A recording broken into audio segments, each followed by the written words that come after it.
Welcome back to Spellbreaker.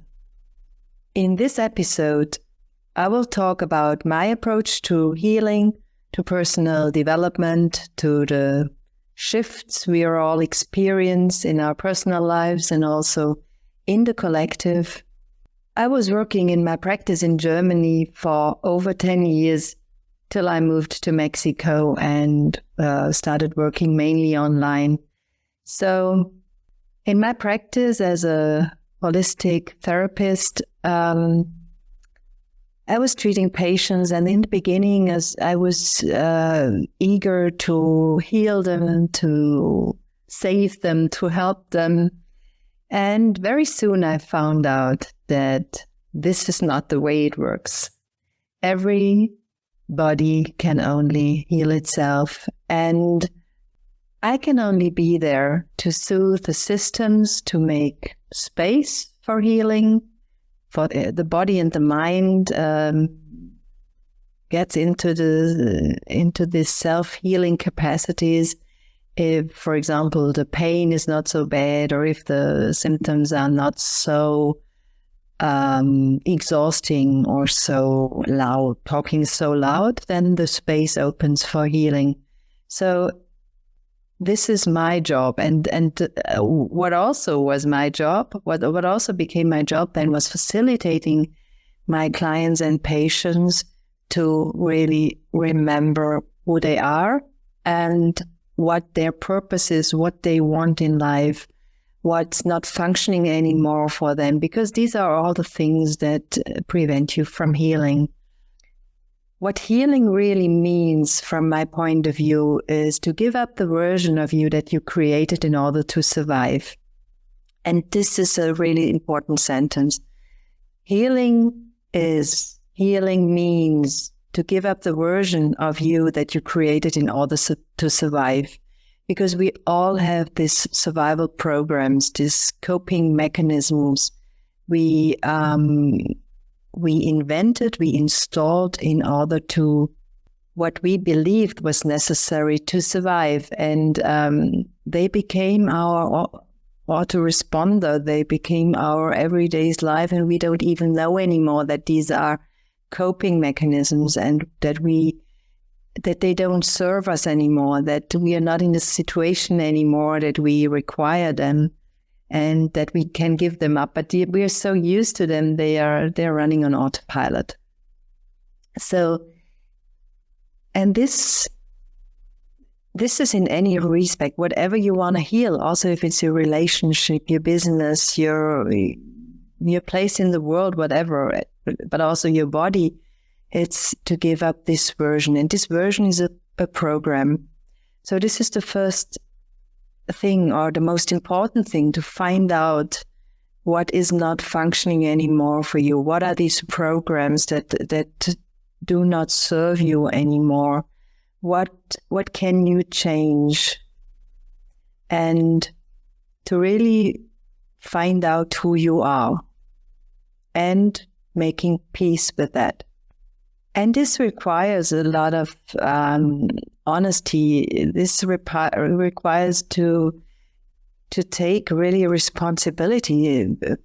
Radical responsibility is a term that I really love, because really not looking at the outside anymore and looking for the reason why you are ill, and looking on playing the victim, not really taking responsibility for your own life. And there are things outside. There are toxins in the environment. There are people who treat you bad. You have experience that were tough. And these all shaped your life and shapes your body. And so sometimes it's required to look outside for reasons, but the healing only occurs if you really look what is in your life, what you're still mad about, what you're ashamed about, what you're angry about, and all these things that are stored into your cells, and many of them do not even belong to yourself.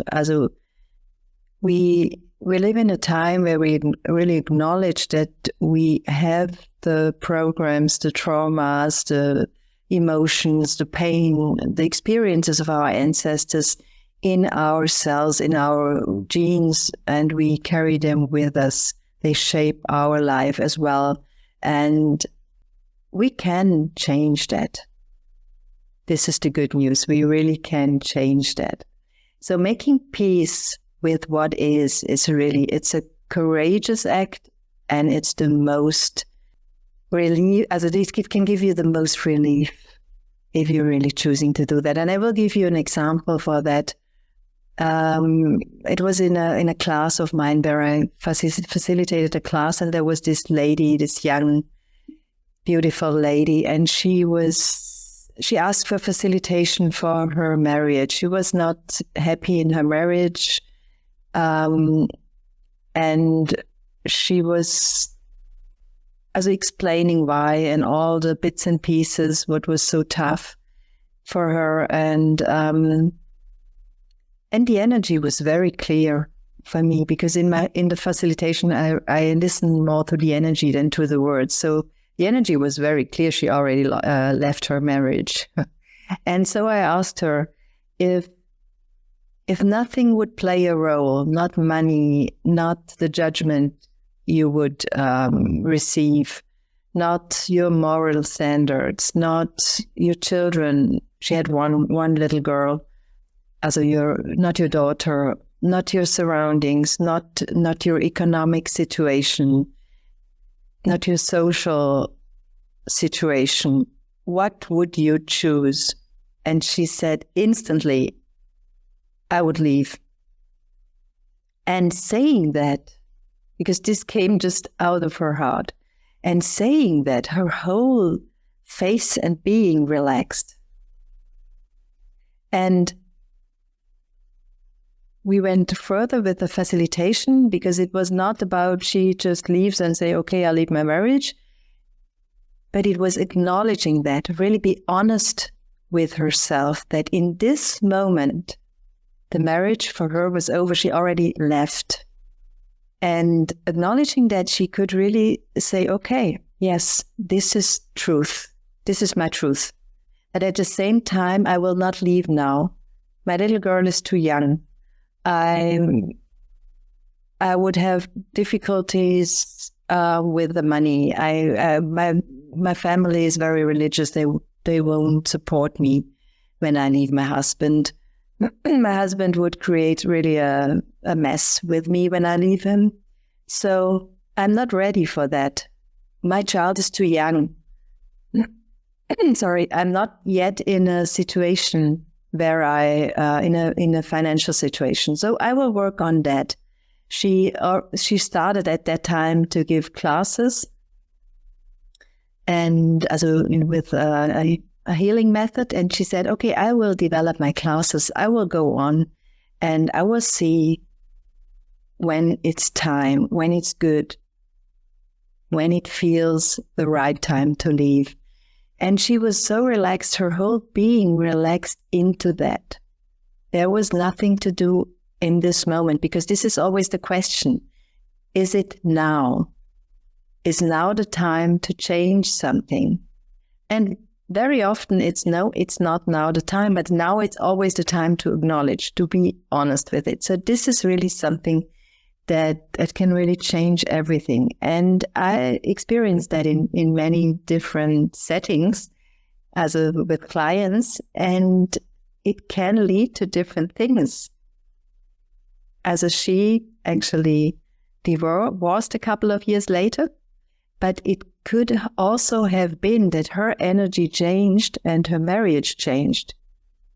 Because if you change your point of view, the whole surrounding, the whole setting changes.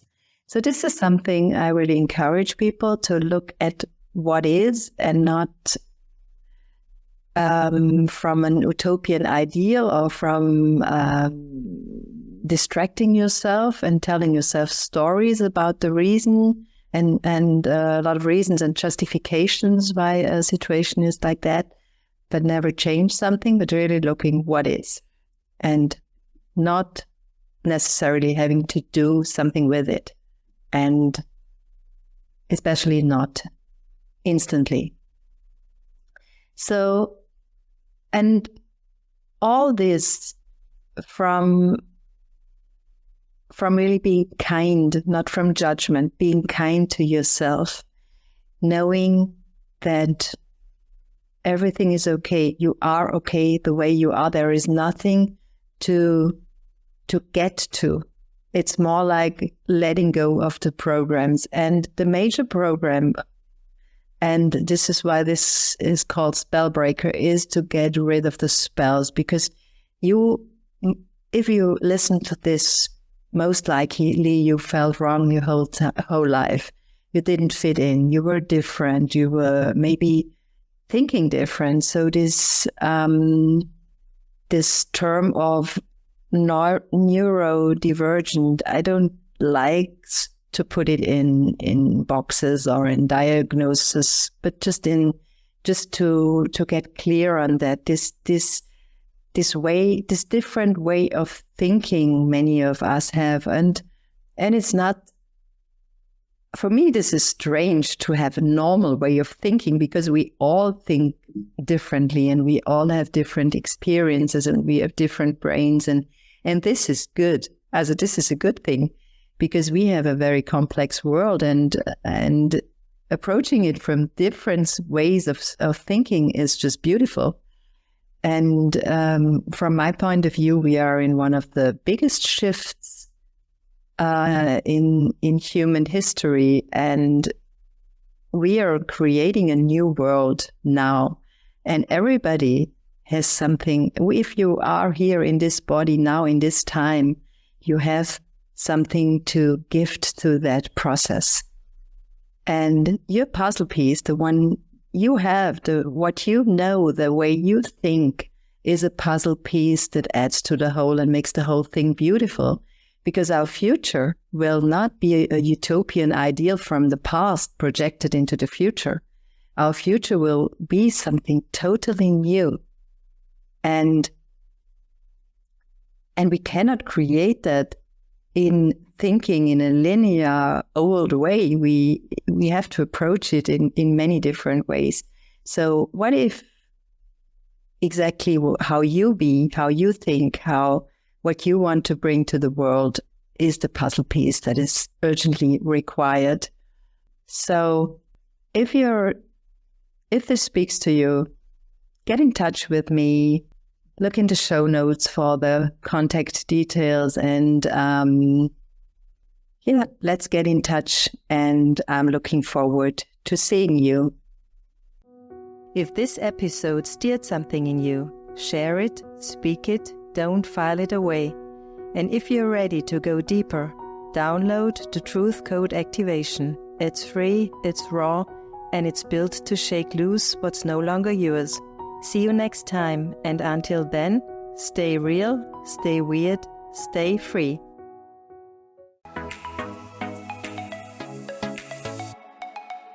I'm Michelle Abraham, founder of the High Vibe Podcast Network, and we're honored to have Sylvia Schulz Spellbreaker show as part of our network family. For more inspiring shows like this one, visit highvibepodcastnetwork.com. And don't forget to grab your free gifts from our host in the gift vault. Stay high vibe and keep sharing your light.